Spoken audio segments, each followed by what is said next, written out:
Shalom, saudara-saudariku terkasih dimanapun berada. Selamat bertemu kembali dalam program Damai di Hati, Kasih Tak Bertepi, edisi Jumat 25 September 2020. Pertama, kita mengucap syukur kepada Tuhan. Kita masih diberi kesehatan, sehingga kita bisa menjalani segala aktivitas kita dimanapun kita berada. Bacaan dan renungan kita hari ini diambil dari Injil Lukas. Pada suatu kali, ketika Yesus berdoa seorang diri, datanglah murid-muridnya kepadanya.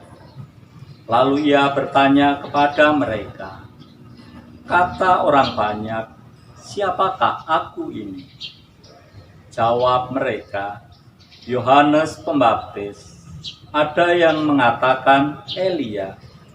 Ada yang mengatakan pula seorang dari nabi-nabi dahulu telah bangkit." Yesus bertanya kepada mereka, "Menurut kamu, siapakah aku ini?" Jawab Petrus, "Mesias dari Allah." Lalu Yesus melarang mereka dengan keras, supaya mereka jangan memberitahukan hal itu kepada siapapun. Dan Yesus berkata, "Anak manusia harus menanggung banyak penderitaan dan ditolak oleh tua-tua, imam-imam kepala, dan ahli-ahli Taurat, lalu dibunuh dan dibangkitkan pada hari ketiga." Demikianlah sabda Tuhan.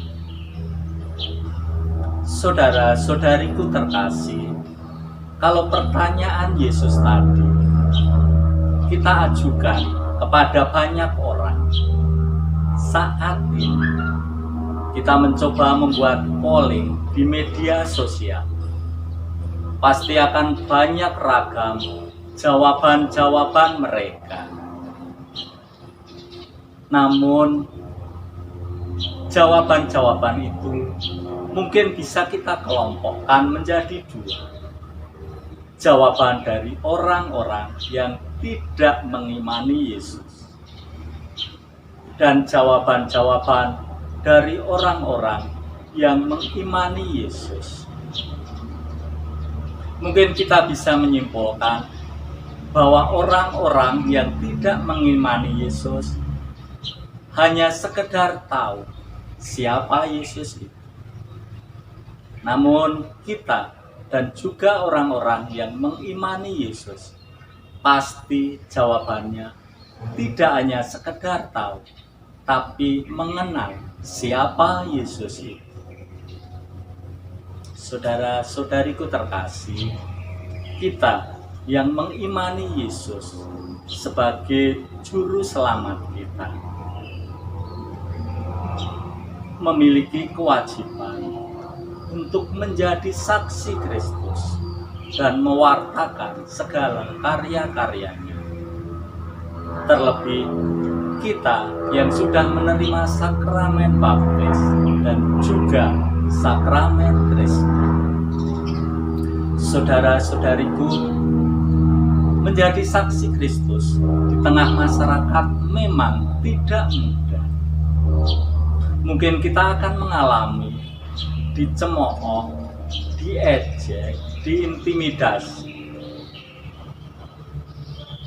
Demikian juga saudara-saudariku terkasih, Tuhan kita Yesus Kristus pun ketika mewartakan kebenaran mengalami penderitaan. Tuhan Yesus Kristus sampai harus mengalami disalib dan wafat oleh orang-orang yang membencinya, oleh orang-orang yang tidak menyukainya. Saudara-saudariku terkasih, saat ini di tengah-tengah masyarakat banyak tantangan ketika kita akan mewartakan Tuhan kita Yesus Kristus, ketika kita akan menjadi saksi kebenaran firman Tuhan kita Yesus Kristus. Mengapa demikian? Karena saat ini banyak orang yang tidak lagi menjadikan Tuhan sebagai pegangan hidupnya, tetapi mereka lebih mengandalkan kekuatan dirinya sendiri. Banyak orang yang lebih memburu jabatan, kekuasaan. Banyak orang yang lebih memburu harta kekayaan. Kadang-kadang mereka tega memfitnah, berbohong, merampok, mencuri. Yang penting jabatan, kedudukan, atau harta bisa dikuasai. Apakah kita yang mengimani Yesus akan juga seperti itu?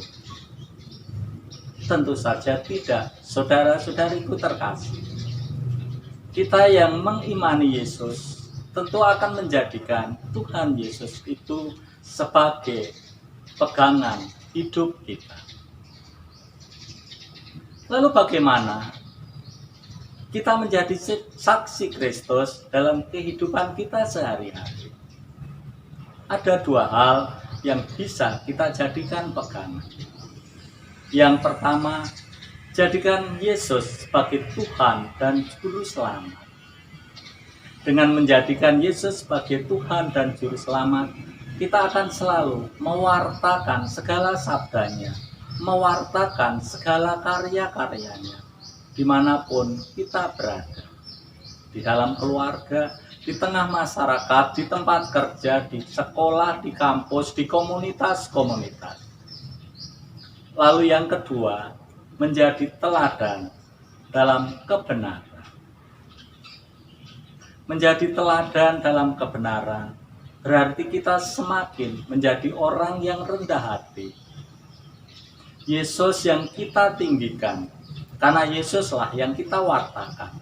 Sementara kita yang mewartakan haruslah semakin rendah hati, bukan semakin menonjolkan ego, menonjolkan keakuhan dirinya.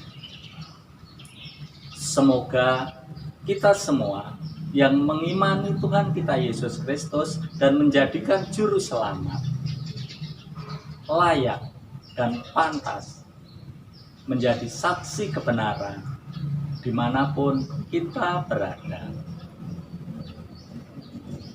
Setelah Juli, bulan Agustus,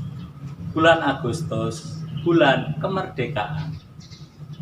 Jadilah selalu saksi Kristus, agar semakin banyak orang diselamatkan. Sekian program Damai di Hati, kasih tak bertepi. Tuhan memberkati.